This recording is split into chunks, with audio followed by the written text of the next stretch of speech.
Hi, everyone, and welcome back for another week of the Wealth Cafe. And we are continuing on in our financial planning month series.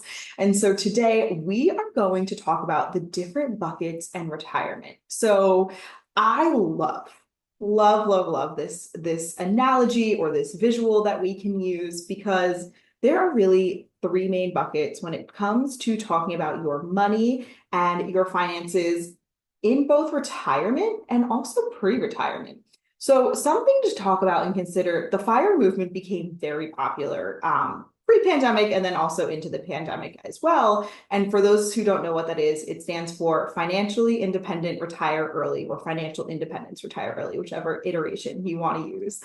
And the whole concept behind the FIRE movement is that you're saving as much money you can to be able to retire as early as possible. Something, though, that I don't think is talked about enough when it comes to either FIRE or retiring early is that you need to shift a little bit in how you are contributing to your retirement buckets. For example, and also too, before we dive into that, I want to say that there are three different buckets that we are going to be talking about today, right? So the first of which is your tax-free bucket. This is something like a Roth account or insurance proceeds. This is money that you have already paid taxes on. Then number two, you have your taxable retirement bucket. These are things like Social Security, a pension that you have to pay taxes on, traditional 401k or traditional IRA money, things that you haven't paid taxes on yet because you were getting, for example, in with a traditional 401k or IRA, you were getting the tax break and you were having that money grow tax-free. So now you need to pay taxes when you pull it out.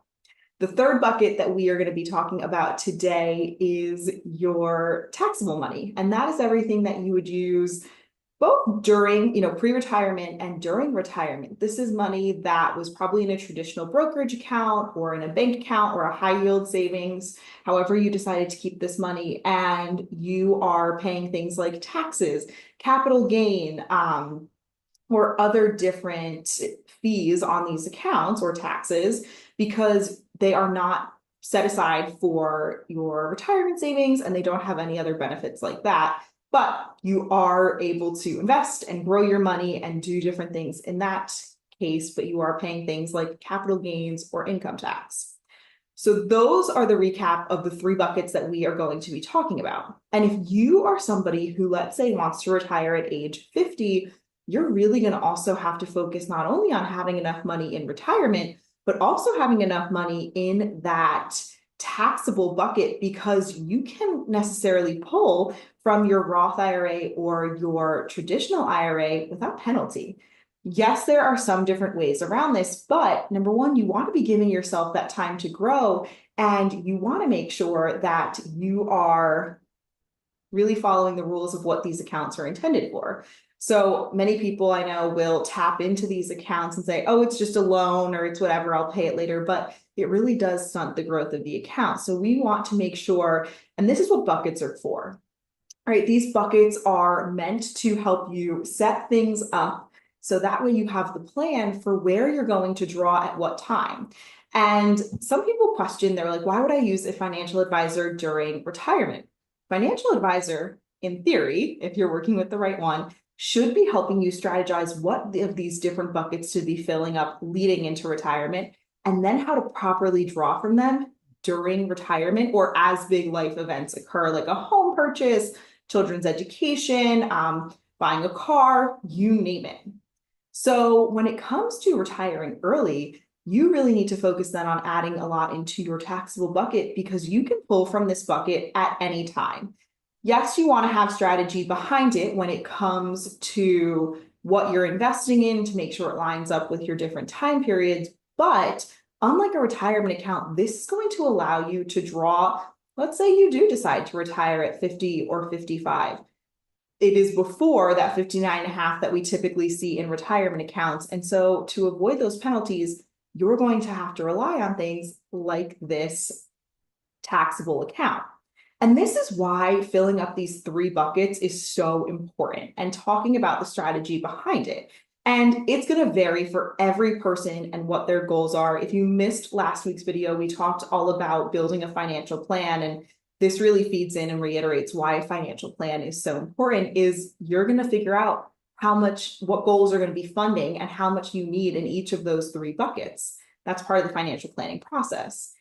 And so as we are diving into these three buckets, we want to talk about the strategy of, okay, in this situation, where would we be pulling money from?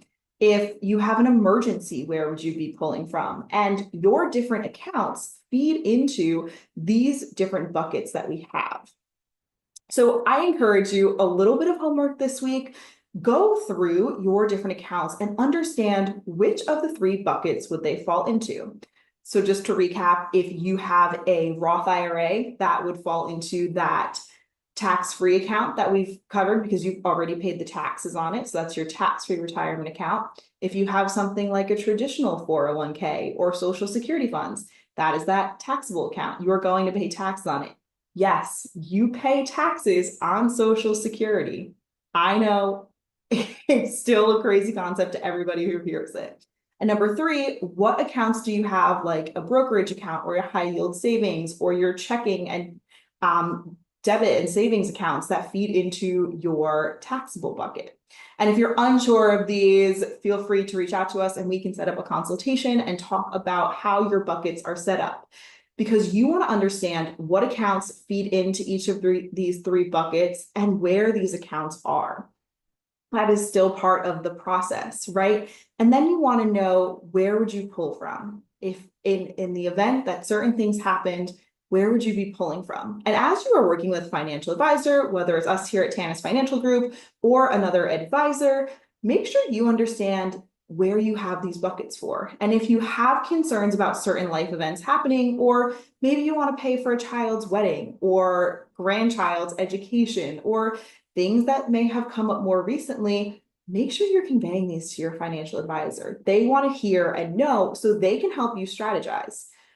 I also want to point out that how much you are contributing to each of these buckets may shift over time. Once again, as we talked about last week, your financial plan is going to change as your life changes, and it's meant to. Part of that means the way that you fund these buckets is also going to change. You may have spent a lot of time in your earlier years funding your retirement buckets, and now you're sitting here saying, okay, well, what if we want to do things pre-retirement, like pay for a wedding, buy a second home, and we don't want to tap into those retirement funds? This is where that taxable bucket might come into play if that's the right fit for you. That's also why it's such a great reminder of having these different options and places to pull from. This is a little bit of a deeper level, but where you pull from can also impact your income tax levels. And so that's a little bit more of that 3.0 that we talked about, but it's something that your financial team should be guiding you through, whether it is your accountant, your financial advisor, a banker, insurance person, whoever it might be that is part of your team.